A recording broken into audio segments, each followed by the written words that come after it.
Hey guys, welcome back to Top 10 Gaming. I'm Ron Mackenzie Lafergie. If you follow gaming news, you've almost certainly heard people freaking out about the death of single-player games. With more and more games becoming partially or fully multiplayer, and large companies devoting more and more time and money to multiplayer stuff, those who favor a good single-player game are feeling a bit worried. So let's figure out what the heck is going on and whether or not we should be worried about all this. For the record, I am absolutely not the authority on this subject, but I'll look at some stats and use my own paltry knowledge of games to give my personal take on the matter. If you enjoyed this video, let us know by throwing us a thumbs up down below, and if you want more, check out our video on the differences between geeks and nerds. But before you do that, get ready, it's time to ask, are single player games dying?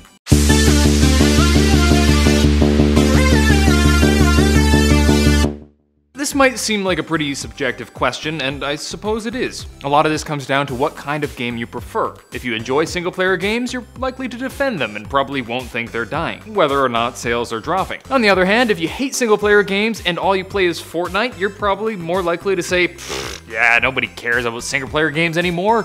People have a tendency to assume everyone else thinks exactly the same way as them, but that just isn't the case. You can just look at the 2016 US election to see how little we actually know about the beliefs of others. A lot of this comes down to how one defines dying. Does dying mean they're becoming slightly less popular as multiplayer games see an uptick? Then sure, I guess some types of single-player games are dying. But if dying means nobody likes them anymore and soon companies will stop making them, then I think most people can agree that no, they are not dying. But the question remains, are people playing single-player games less? I know personally the vast majority of my gaming is in single-player RPGs like Elder Scrolls, Fallout, and The Witcher, but we're definitely seeing some companies start to focus more on the multiplayer side of things. For example, when Grand Theft Auto 5 was released, the campaign was fun and exciting and had fans pretty psyched about the future. However, when Rockstar realized how much more money could be made in the multiplayer mode, they began focusing almost exclusively on that. Another company at whom fingers are often pointed, for good reason, is Electronic Arts. While EA has made a number of amazing single-player games, they have recently begun to focus on multiplayer, even shutting down the Visceral Games studio. The failure and abandonment of Mass Effect Andromeda, as well as the baloney with Star Wars Battlefront 2, has left gamers thinking that EA has given up on single-player so that they can make some sweet, sweet cash, and also ruin Star Wars. Perhaps the most ominous sign of the death of single-player was Bethesda's announcement that the new Fallout game, Fallout 76, would be a multiplayer survival game rather than the usual single-player RPG. This has set many gamers into a bit of a tizzy, worried that Bethesda is taking the EA route and leaving single-player games behind. But these fears aren't necessarily warranted. For one, Bethesda has stated that future games like Starfield and the next Elder Scrolls game will be single-player, so there's more to come. But even if there wasn't, the huge amount of pushback to this should indicate that there are a lot of gamers interested in single-player. And if you check the polls online where people are asked to report their preferences, single-player games are often on top, by a pretty significant margin. And where there is demand, supply will always follow. Really, if we take a step back from the craziness, we can see that there are a lot of great single-player games coming out every year. Zelda, Mario, Monster Hunter, God of War, Detroit Become Human, Arkham games, the upcoming Red Dead Redemption 2, the list goes on and on. Plus, the folks over at Telltale Games are pumping out more games than I can even keep up with. All this is to say that single-player games seem to still be going strong. One thing that should be noted, however, is that different types of games are following different trajectories. For example, single-player campaigns in first-person shooters are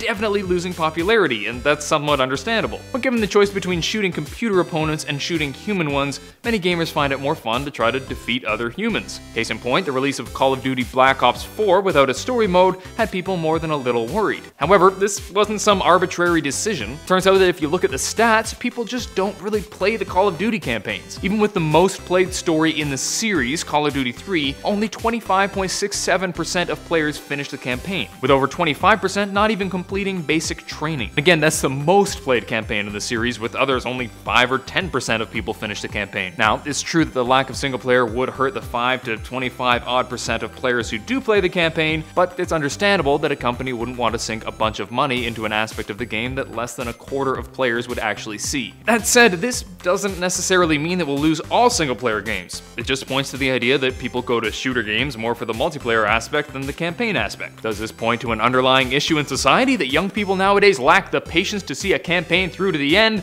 Maybe, but that's not something I can get into right now. On the other hand, RPGs and the like, which have significant focus on the story, do still seem to be going strong. This is also rather unsurprising. It's much easier to tell a cohesive and deep story when just one player is involved. Even with MMORPGs like World of Warcraft, which are known for telling interesting, deep tales, there's little a player can do to actually affect the world. But in a single-player game like Fallout 3, one decision can result in an entire town being destroyed. And this idea of meaningful choices is something that many people love in a game. So when it comes to the death of single player, this seems to be an issue faced mainly by games that have both single and multiplayer modes, like Call of Duty or GTA 5. It doesn't seem to have much of an effect on fully single-player games, and they likely will continue to be made, since there is a significant single-player player base. That said, it's possible that some companies might shift from having purely single-player games to a mixture, focusing on the rather lucrative games as a service model. If the trend continues and more players start to prefer multiplayer, it could be that the production of single-player games would slow down as games become more expensive to make, since far more money can be made on multiplayer. But even if multiplayer did take over, there's a damn good chance the pendulum would swing back the other way quickly as people grew tired of everything being multiplayer and got sick of games as a service.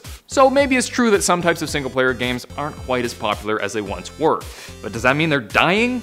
I'd say no. This seems more of a case of multiplayer games flourishing than it does single-player games dying. It's very possible that the current trend of multiplayer games is just a fad that will eventually fade away, opening the door once again for single-player stuff. However, even if the big game companies started to focus more on multiplayer games, there would still be a significant portion of gamers who were interested in single-player for years to come. This might open the door to other companies, allowing them to step into the top tier of gaming, which would be really great. They could even use crowdfunding from single-player lovers to finish a game if it was too expensive. I could go on forever about this, and I probably will on my own channel, but I've been rambling enough already.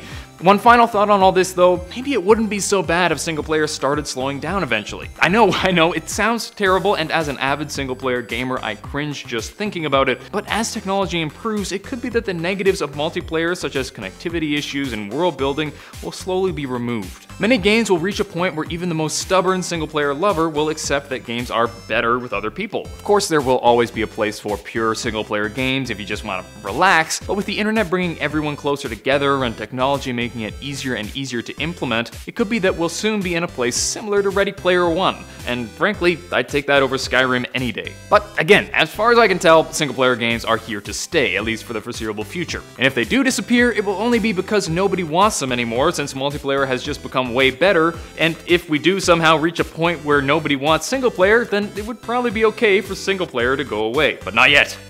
Not yet. That's it for today. Hope you guys enjoyed. If you did, please smack the thumbs up button and subscribe to Top 10 Gaming for more videos. Check out our Top 10 Mario playlist for more videos like this one, and of course hit me up with your opinions on all this in the comment section down below. Let me know if you personally prefer single player or multiplayer, and whether or not you think single player games are in fact dying. Until next time, I'm Ron Mackenzie Lafergie with Top 10 Gaming. Later, gamers.